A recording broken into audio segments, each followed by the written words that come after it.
আসসালামু আলাইকুম। আজকে লাঞ্চে আপনাদের মাঝে আবার হাজির হয়েছি একটি সুন্দর রেসিপি নিয়ে। আজকের রেসিপি হচ্ছে তেলাপিয়া মাছের পেঁয়াজ টমেটোর ঝাল। এই রেসিপিটা খেতে অনেক মজা। তো চলুন দেখে নেওয়া যাক। পুরো ভিডিওটি স্কিপ না করে আমার সাথেই থাকবেন আশা করি।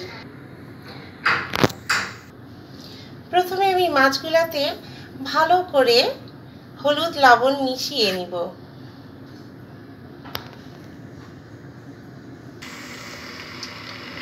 এবার একটি প্যানে তেল গরম করে নিয়েছি এবং মাছগুলোকে আমি ভেজে নিব। এই রেসিপিটা খেতে এত মজাদার যে এক প্লেট ভাত নিমিশেই শেষ হয়ে যায়।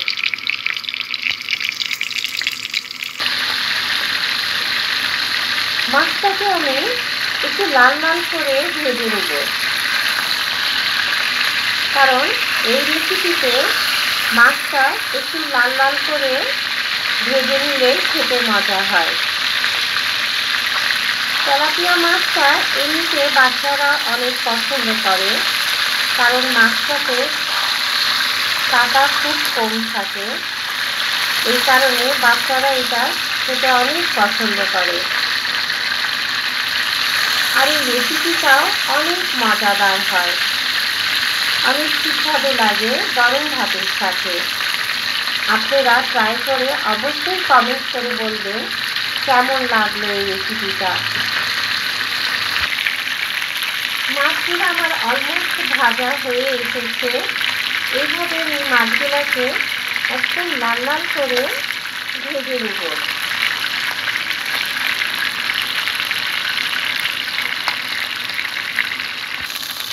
এখানে আমি 1.5 টেবিল চামচ পরিমাণ রসুন বাটা এবং জিরে বাটা দিয়ে 1/2 চা চামচ পরিমাণ হলুদের গুঁড়া দিয়ে ভালো করে মশলাটাকে কষিয়ে নেব।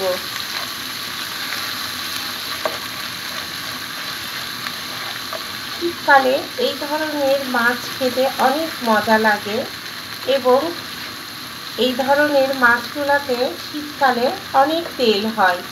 এই কারণে এই মাছগুলো শীতকালে খেতে অসম্ভব মজা লাগে।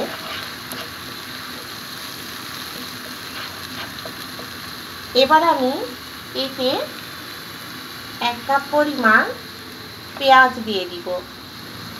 পেঁয়াজটাকে আমি আগে থেকে দিয়ে দিইনি। এখন আমি পেঁয়াজটাকে মশলার সাথে কষিয়ে নিব।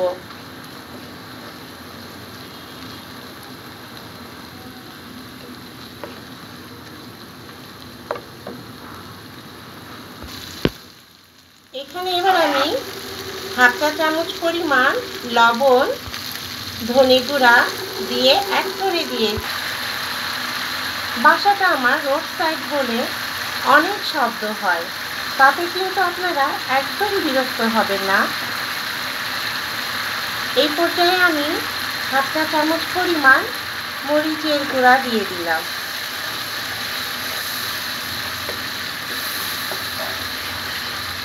দেখুন কত সুন্দর একটা কালার এসছে। এখন আমি দুটো বড় সাইজের টমেটো কুচি দিয়ে দিলাম।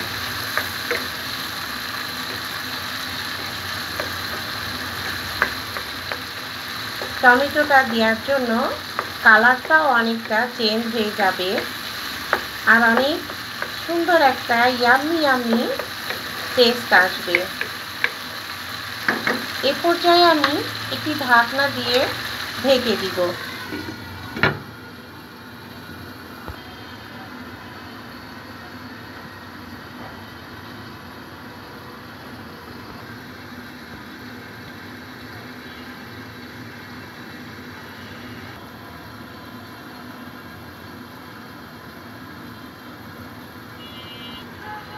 এখন আমি ঢাকনাটা তুলে নিব।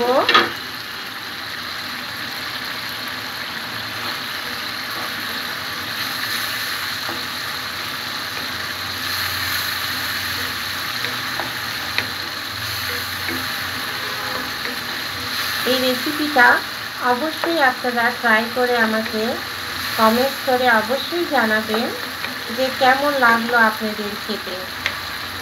এবার আমি মাছগুলোকে দিয়ে দিব।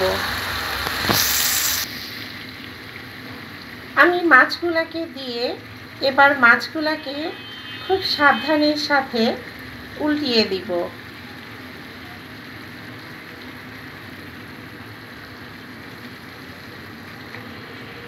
প্রত্যেকটা মাছগুলোকে আমি খুব ভালোভাবে উল্টিয়ে দিব যাতে মশলাগুলা মাছের মধ্যে সুন্দরভাবে ঢুকে যায়।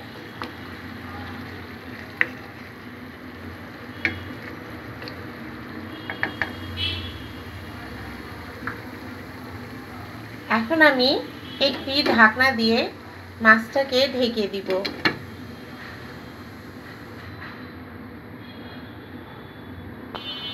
এ পর্যায়ে আমি ঢাকনাটা তুলে সামান্য পরিমাণ ঝোলের জন্য পানি দিয়ে দিয়েছি। আবার আমি ঢাকনা দিয়ে মাছটাকে ঢেকে দিব।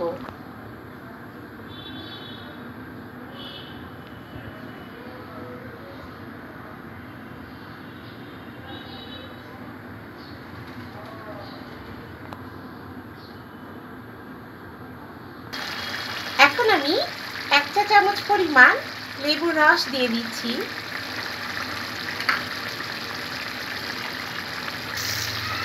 এখন আমি সামান্য পরিমাণ চিনি দিয়ে দিচ্ছি, একদম সামান্য পরিমাণ। সব শেষে আমি জিরে গুঁড়া দিয়ে দিলাম। দেখুন কত সুন্দর ইয়াম্মি একটা ফ্লেভার আসছে এবং কালারটাও অনেক সুন্দর চলে আসছে।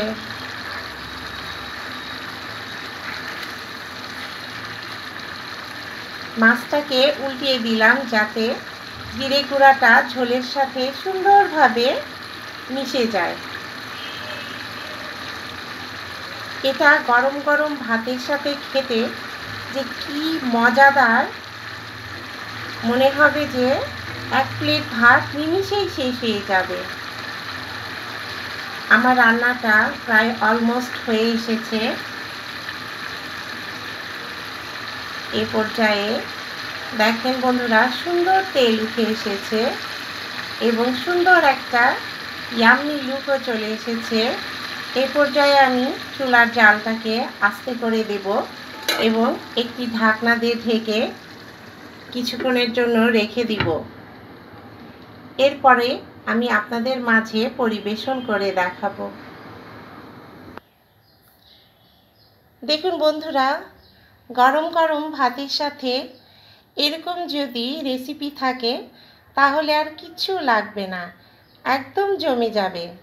আমার পরিবারের লোকজন তো খুবই পছন্দ করে, সবাই প্রশংসা করে বলে 1 প্লেট ভাত নিমিষেই শেষ হয়ে যায় এরকম রেসিপি থাকলে। তো আপনারা এই রেসিপিটা অবশ্যই বাসায় ট্রাই করবেন এবং বলবেন কেমন লেগেছে আপনাদের কাছে। তো আজকের মতন এই পর্যায়ে ভিডিওটি ভালো লাগলে অবশ্যই সাবস্ক্রাইব করবেন, লাইক করবেন, কমেন্টস করবেন এবং শেয়ার করে দিবেন ভিডিওটি। তো আজকের মতন এই পর্যায়ে আল্লাহ হাফেজ।